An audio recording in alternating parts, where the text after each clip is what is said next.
Mr. Speaker, the Prime Minister is being very specific because I have raised this issue. I've raised it in speeches. I've raised it publicly. He knows that as a minister, I would not have been speaking on this specific issue. I was not a Home Office minister, but Mr. Speaker, I will remind him about other victims who came to me who I did help.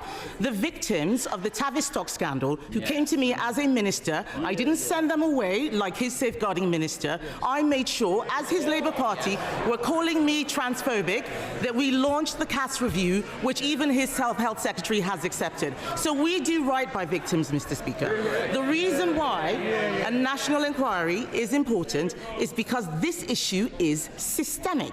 It has been involving local and national officials, the police, prosecutors, and politicians. He talks about some of the local inquiries, but these interlinked issues cannot be covered by local inquiries alone. In fact, the leaders of the Manchester inquiry resigned because they couldn't get evidence, they couldn't summon witnesses, and not a single person in a position of authority has been held to account. The Prime Minister called for 9 inquiries in the last Parliament. Does he not see that by resisting this one, people will start to worry about a cover-up?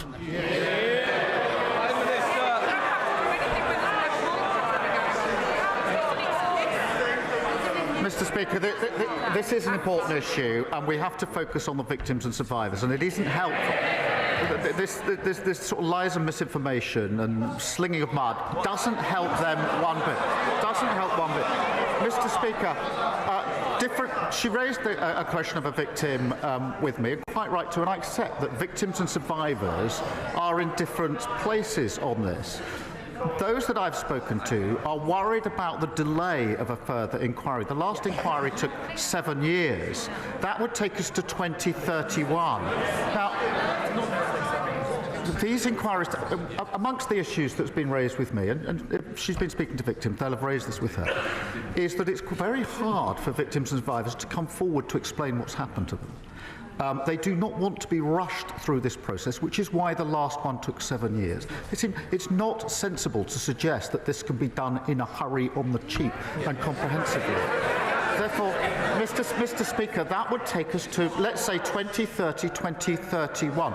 The victims that I've spoken to want action today. I agree with them on that. But what I don't understand, I genuinely don't understand, is why anybody today would vote against the Children Wellbeing Bill, which will protect children who are vulnerable today. It will kill the bill. It will stop those provisions for children exposed at risk